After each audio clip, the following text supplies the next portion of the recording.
오늘의 이야기 안녕하세요. 삶의 깊이를 더하는 지혜와 역사의 이야기를 나누는 시간입니다. 오늘 우리는 기억과 유산, 그리고 한 세대에서 다음 세대로 이어지는 신앙의 발자취에 관한 깊은 이야기를 나누고자 합니다. 이 이야기가 여러분의 마음에 평안과 위로를 가져다 준다면 그 평안을 주변의 소중한 이들과 함께 나누어 주시는 것은 어떨까요? 여러분의 공유와 구독은 이 소중한 이야기들이 더 널리 퍼져나가는 데 큰 힘이 됩니다. 주님의 은총이 여러분의 나눔과 함께하기를 기원합니다. 이제 우리의 마음을 열고 성령의 인도하심을 따라 하나님의 말씀 속으로 함께 들어가 보겠습니다. 성경을 준비해 주시고 여호수아 4장 6절에서 11절까지 함께 펴주시기 바랍니다. 이것이 너희 중에 표징이 되리라. 후일에 너희의 자손들이 물어 이르되 이 돌들은 무슨 뜻이냐 하거든 그들에게 이르기를 요단 물이 여호와의 언약궤 앞에서 끊어졌나니 곧 언약궤가 요단을 건널 때에 요단 물이 끊어졌으므로 이 돌들이 이스라엘 자손에게 영원히 기념이 되리라 하라. 이스라엘 자손들은 여호수아가 명령한 대로 주님께서 여호수아에게 이르신 대로 이스라엘 지파의 수에 따라 요단강 한가운데서 돌 12개를 가져다가 그들이 유숙할 곳으로 가져가 그곳에 두었습니다. 여호수아는 또한 요단강 한가운데 언약궤를 맨 제사장들의 발이 굳게 섰던 그곳에 돌 12개를 세웠고 그 돌들은 오늘날까지 그곳에 있습니다. 언약궤를 맨 제사장들은 주님께서 여호수아에게 명령하여 백성에게 이르게 하신 일, 곧 모세가 여호수아에게 명령한 모든 일이 다 마치기까지 요단강 한가운데 서 있었고 백성은 속히 강을 건넜습니다. 모든 백성이 건너기를 마친 후에 주님의 언약궤와 제사장들이 백성의 목전에서 건너갔습니다. 아멘. 오늘 우리의 이야기는 바로 돌에 관한 것입니다. 모든 것은 이 돌들로부터 시작됩니다. 이 말씀을 온전히 이해하기 위해 잠시 시간을 거슬러 올라가 보겠습니다. 우리는 지금 새로운 세대를 마주하고 있습니다. 이전 세대, 광야에서 40년간 방황했던 세대는 대부분 그곳에서 생을 마감했습니다. 그리고 이제 새로운 세대가 역사의 무대에 등장했습니다. 그들이 가진 것이라고는 광야를 헤매는 동안 아버지 세대로부터 전해 들은 이야기뿐이었습니다. 그들의 하나님이 어떤 분이시며 얼마나 위대한 일을 행하셨는지에 대한 이야기 말입니다. 그들은 이제 막 약속의 땅을 눈앞에 두고 있습니다. 40년이라는 길고 험난한 여정 끝에 수많은 사건과 사고, 죽음과 장래, 혼돈과 기적, 폭풍우를 겪고 나서야 비로소 이곳에 도달했습니다. 이 긴 여정은 엄청난 대가를 치렀습니다. 마침내 주님께서 조상들에게 맹세하신 그 땅에 들어서기 직전 이 순간은 마땅히 위대한 축제의 순간이 되어야 했습니다. 화려하고 장엄한 축제를 열어 그들을 광야에서 이끌어내신 하나님께 영광을 돌려야 했습니다. 마치 홍해를 건넜을 때 미리암이 탬버린을 들고 춤을 추었던 것처럼 여인들이 춤추고 노래하며 하나님의 선하심을 찬양해야 마땅했습니다. 하지만 현실은 전혀 그렇지 않았습니다. 때로는 하나님께서 약속하신 것에 가장 가까이 다가갔을 때 축하의 환호성 대신 깊은 침묵과 슬픔이 찾아오기도 합니다. 그곳에 이르기까지 치른 대가가 너무나도 컸기 때문입니다. 우리는 상상했던 것과 같은 감정적인 반응을 보일 여력조차 없을 때가 있습니다. 인생의 가장 큰 전투는 종종 목적지에 가장 가까워졌을 때 시작됩니다. 이 사실을 깨닫는다면 우리는 가장 힘든 순간 속에서도 기쁨을 발견하는 법을 배우게 될 것입니다. 가장 치열한 싸움이야말로 우리가 그 어느 때보다 목적지에 가까워졌다는 증거이자 표징이 되기 때문입니다. 가까워질수록 지옥의 모든 세력은 우리를 시험하고 낙담시키고 위협하며 하나님께서 주신 기회를 포기하게 만들려고 달려듭니다. 이스라엘 백성들은 춤을 추고 있어야 할 그 순간에 예상치 못한 슬픔에 잠겨 있었습니다. 그들의 위대한 지도자 모세가 죽었기 때문입니다. 그들은 이 사실을 전혀 예상하지 못했습니다. 어떻게 모세가 죽을 수 있단 말입니까? 그는 단순한 한 사람이 아니었습니다. 그는 모든 것의 시작이었습니다. 파라오의 소나기에서 그들을 이끌어낸 사람이었고 홍해 앞에서 길을 연 사람이었습니다. 쓴 물을 단물로 바꾸고 하늘에서 만나를 내리게 한 사람이었습니다. 반석을 쳐서 물을 내고 불기둥과 구름기둥으로 그들을 인도한 사람이었습니다. 넛뱀을 들어 백성을 치유하고 하나님과 얼굴을 마주하여 대면했던 유일한 사람이었습니다. 모세는 그들에게 십계명을 주었고 성막의 설계도를 전해주었습니다. 모세는 그들의 모든 것이었습니다. 그런데 그 위대한 지도자가 산에 올라가 다시는 내려오지 않았습니다. 지도자를 잃은 백성들은 어떻게 해야 할까요? 하나님의 위대한 역사는 언제나 한 사람을 통해 시작됩니다. 이원회나 회에 다수의 군중이 아니라 이제는 충분하다고 외치며 일어서는 한 사람을 통해서입니다. 세상에는 그 한 사람의 역할을 맡으려는 이들이 부족합니다.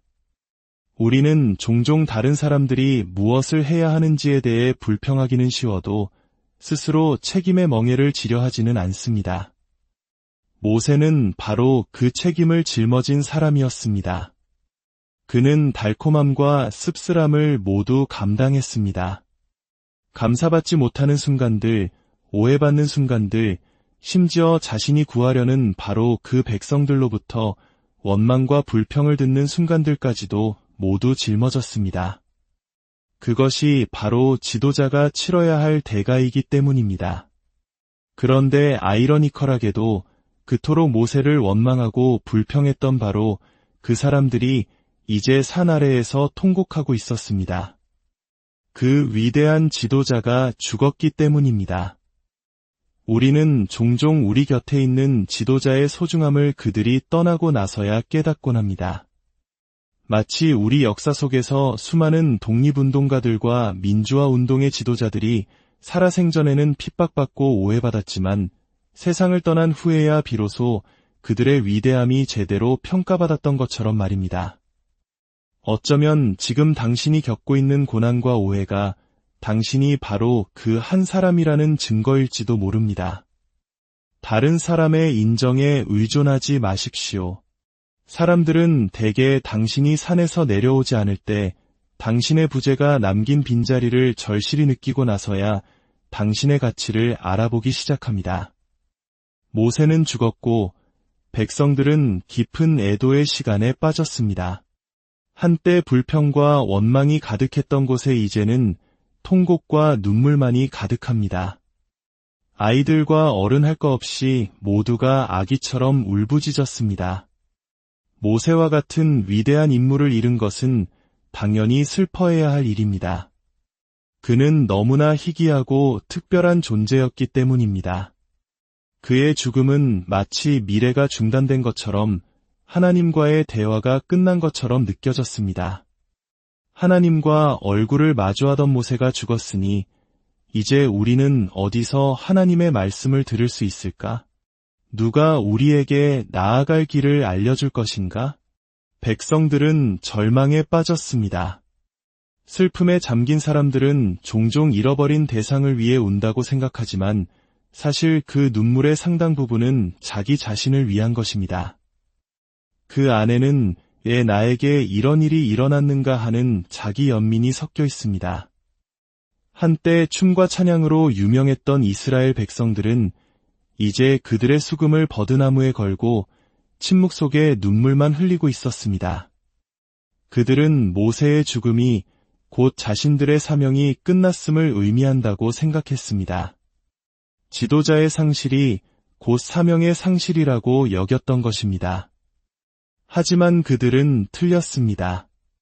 지도자와 사명은 결코 동일하지 않습니다. 그들은 하나님께서 마침표를 찍으셨다고 생각했지만 하나님께서는 단지 쉼표를 찍고 잠시 숨을 고르셨을 뿐입니다. 하나님께서는 모세 한 사람에게만 얽매여 계시지 않았습니다. 그분의 계획은 한 개인을 넘어섭니다. 한 사람을 쓰러뜨리는 것으로는 하나님의 위대한 사명을 결코 멈출 수 없습니다. 하나님께서는 모세에게서 눈을 돌려 단 한순간의 망설임도 없이 그의 종 여호수아에게 말씀하셨습니다. 내 종 모세가 죽었으니 이제 너는 이 모든 백성과 더불어 일어나 이 요단을 건너 내가 그들 곧 이스라엘 자손에게 주는 그 땅으로 가라. 내가 모세와 함께 있었던 것 같이 너와 함께 있을 것이니라. 하나님께서는 슬픔에 잠기거나 절망하지 않으셨습니다. 자신의 계획이 틀어졌다며 당황하지도 않으셨습니다. 모세가 아무리 위대한 인물이었다 할지라도 하나님께서는 내가 너와 함께 하리라고 말씀하시며 새로운 지도자 여호수아에게 시선을 옮기셨습니다. 이제 여호수아는 자신을 재정의해야 했습니다. 그는 평생 자신을 모세의 종으로만 여겨왔습니다. 그러나 하나님의 부르심과 함께 그는 이제 장군이 되어야 했습니다. 이스라엘 백성들도 하나님도 그리고 여호수아 자신도 이 변화에 익숙하지 않았습니다. 모든 것이 전환의 순간이었습니다. 하나님께서는 여호수아가 미지의 세계로 발을 내디뎌야 하는 바로 그 순간에 내가 너와 함께 하리라고 약속하셨습니다. 익숙한 광야에서가 아니라 새로운 땅, 새로운 역할, 새로운 일을 시작해야 하는 바로 그 문턱에서 말입니다. 이제 여호수아는 요단 강가로 나아갑니다. 그런데 그의 앞에는 비정상적으로 불어난 거센 물살의 요단강이 놓여 있었습니다. 평소에 요단강은 쉽게 건널 수 있는 작은 시내와 같았지만 하필이면 그들이 도착한 때는 우기였습니다. 강물이 둑을 넘어 범람하여 건너기가 거의 불가능한 상황이었습니다. 마치 우리 인생과도 같습니다. 조금만 일찍 왔더라면 쉬웠을 길이 폭풍의 계절을 만나면서 험난한 길이 되어버리는 경우가 많습니다. 지금 우리가 살고 있는 이 시대가 바로 그런 것 같습니다. 예전에는 쉬웠던 일들이 이제는 너무나 어려워졌습니다. 우리는 어디까지가 안전한지, 이 혼란이 얼마나 깊고 길어질지 알 수 없는 시대에 살고 있습니다. 그러나 우리는 상황이 나아지기만을 기다릴 시간이 없습니다. 앞으로 나아가야 합니다. 여호수아는 신임 지도자로서 여전히 이전 지도자를 그리워하며 수군거리는 백성들을 등 뒤에 두고 이것엔 강물 앞에 서야 했습니다. 그의 귓가에는 모세의 위대했던 시절을 이야기하는 소리가 들려왔을 것입니다. 모세님과 함께했을 때는 말이야, 손만 들어도 적들이 물러갔지. 죽은 지도자는 살아있을 때보다 항상 더 위대하게 기억되는 법입니다. 여호수아는 그런 이야기들을 들으며 사람들의 의심과 자신의 불안감 속에서 오직 하나님께서 주신 내가 모세와 함께 있었던 것 같이 너와 함께 있을 것이니라는 약속 하나만을 붙들고 서 있었습니다. 여호수아는 요단 강가에 섰습니다. 그러나 아무 일도 일어나지 않았습니다. 바로 이 순간이 그의 리더십의 진정성이 증명되는 순간입니다. 하나님의 장엄한 개입을 통해 모든 의심의 입을 닫게 할 결정적인 순간입니다. 그런데 아무 일도 일어나지 않았습니다. 바람도 불지 않았고 물이 갈라지지도 않았습니다. 마치 그에게는 아무런 능력이 없는 것처럼 보였습니다. 등 뒤에서 수군거리는 군중의 소리가 들리는 듯합니다. 그의 심장이 얼마나 세차게 뛰었을까요? 하나님께서 함께 하신다고 했는데 하늘로부터 아무런 응답이 없습니다. 바로 이 순간 여호수아는 결단해야 했습니다. 그리고 지금 이 순간 우리 역시 결단해야 합니다.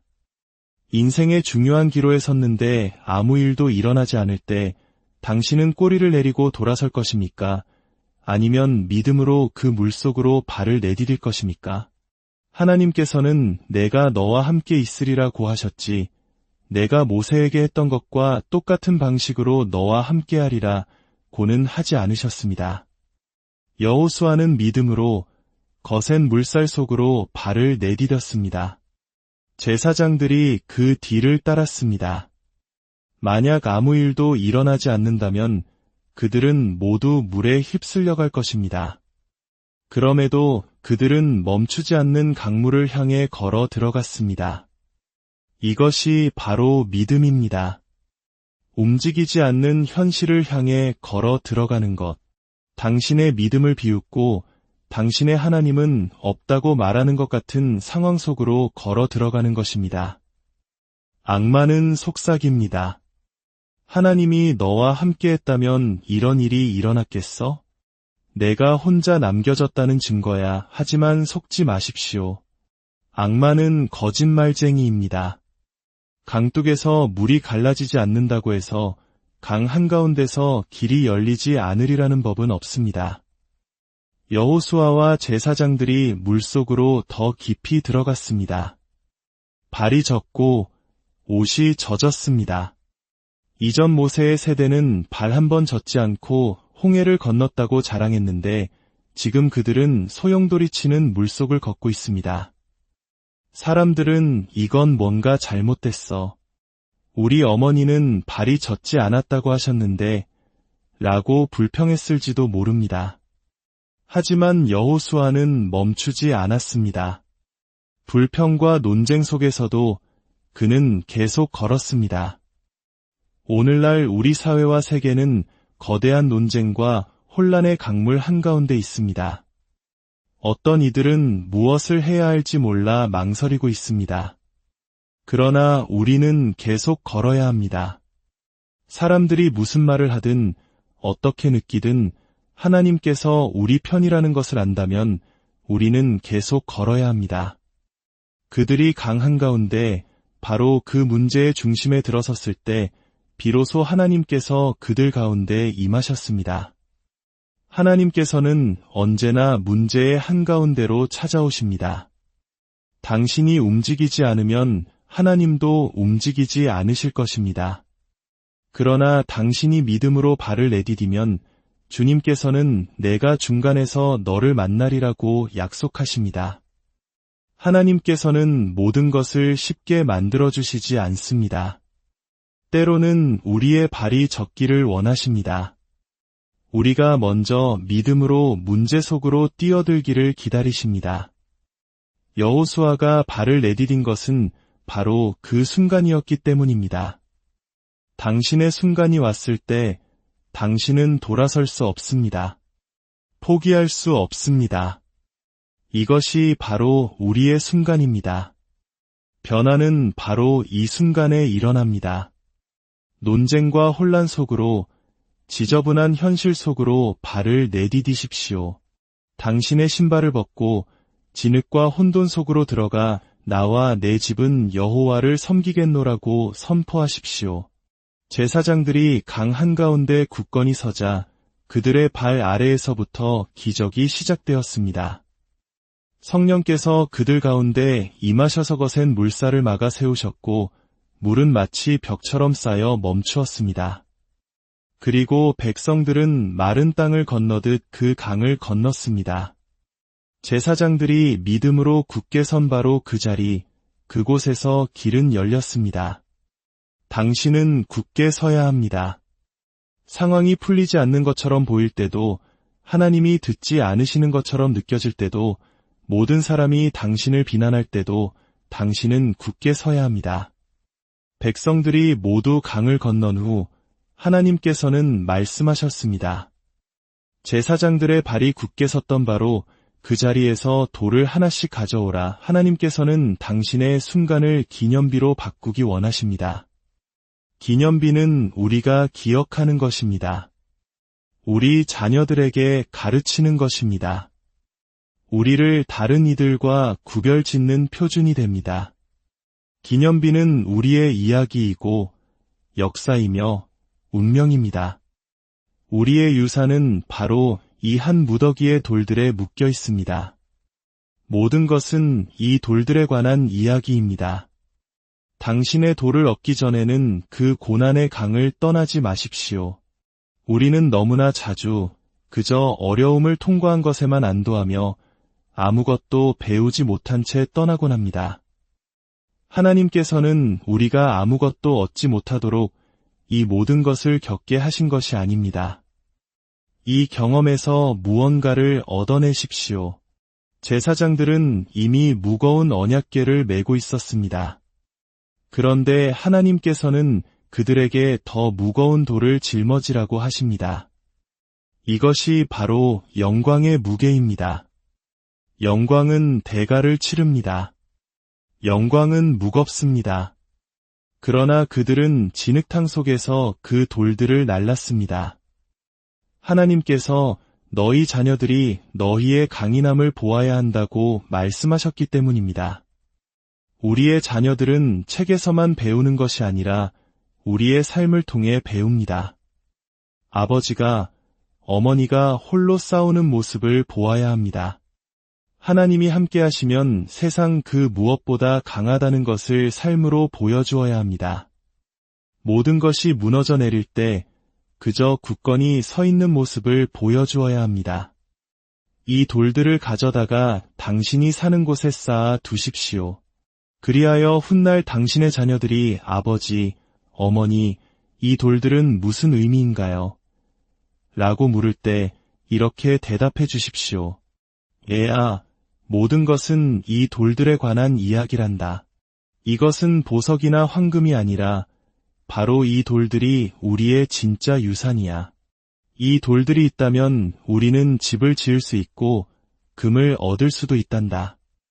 이 돌들은 우리가 겪어낸 싸움이고 우리가 지켜낸 신념이며 우리가 보여준 끈기란다. 이 돌들이 바로 메시지입니다. 그것은 세대를 초월합니다. 이 돌들은 마치 일제강점기의 어둠 속에서 독립을 외쳤던 이름 모를 투사들의 함성과도 같고 80년대 군부 독재에 맞서 민주주의를 부르짖었던 광장의 학생들과 시민들의 눈물과도 같습니다. 그것이 우리의 돌입니다. 아프고 무거운 역사이지만 그것이 오늘날의 우리를 만든 반석입니다. 이것은 어느 한쪽이 더 낫다는 경쟁이 아닙니다. 이것과 저것이 함께하는 협력입니다. 과거의 희생이라는 돌 위에 현재의 우리가 서 있는 것입니다. 자유는 언제나 피를 흘리는 고된 일이었습니다. 우리가 지금 누리는 모든 자유는 누군가의 희생과 투쟁이 대가입니다. 그 대가가 너무나 비쌌기에 우리는 이 자유를 소중히 여겨야 합니다. 우리 조상들이 굳건히 서 계셨던 바로 그 자리, 그것이 우리의 돌입니다. 차별과 억압 속에서도 묵묵히 자리를 지키며 우리를 먹이고 입혔던 우리 부모님 세대의 굳건함, 그것이 우리의 돌입니다. 이 모든 더럽고 진흙 묻은 돌들이 모여 지금의 우리를 만들었습니다. 진실을 말합시다. 역사는 언제나 지저분한 것이었습니다. 우리가 보기 좋게 꾸미기 위해 시선했을 때만 깨끗해 보일 뿐입니다. 저는 이 시간 지친 영혼들을 위해 기도하고 싶습니다. 매일의 삶에 지치고 비난과 오해에 지치고 외로움에 지친 분들을 위해 기도합니다. 암과 싸우느라 매일 아침 구토하며 머리카락이 한 움큼씩 빠지는 것을 보며 지쳐버린 분들을 위해 기도합니다. 희망을 잃고 스스로를 포기하고 싶은 생각이 드는 분들을 위해 기도합니다. 잠시만 기다리십시오. 하나님 아버지, 당신은 죽은 자를 살리시는 분이심을 믿습니다. 죽은 자를 살리실 수 있다면 지친 자에게 힘을 주실 수 있음을 믿습니다. 이끄는 것에 지친 자들, 피 흘리는 것에 지친 자들, 일하는 것에 지친 자들, 실직한 채로 있는 것에 지친 자들, 결혼 생활에 혹은 홀로 있는 것에 지친 모든 이들에게 새 힘을 주시옵소서. 아픈 것에 지치고 살이 빠지는 것에 지치고 눈이 보이지 않는 것에 좌절하는 것에 걷지 못하는 것에 지친 모든 이들에게 힘을 주시옵소서. 사랑하는 이에게 버림받아 상심한 이들을 위로하여 주시옵소서. 이 말씀이 들려지는 세상 모든 곳에 당신의 초자연적인 힘이 임하기를 기도합니다. 아프리카에, 아시아에, 유럽과 아메리카 대륙에, 이 땅 대한민국의 모든 지친 영혼들 위해 당신의 힘이 임하기를 기도합니다. 지금 이 순간 모든 싸우는 이들을 위해 기도합니다.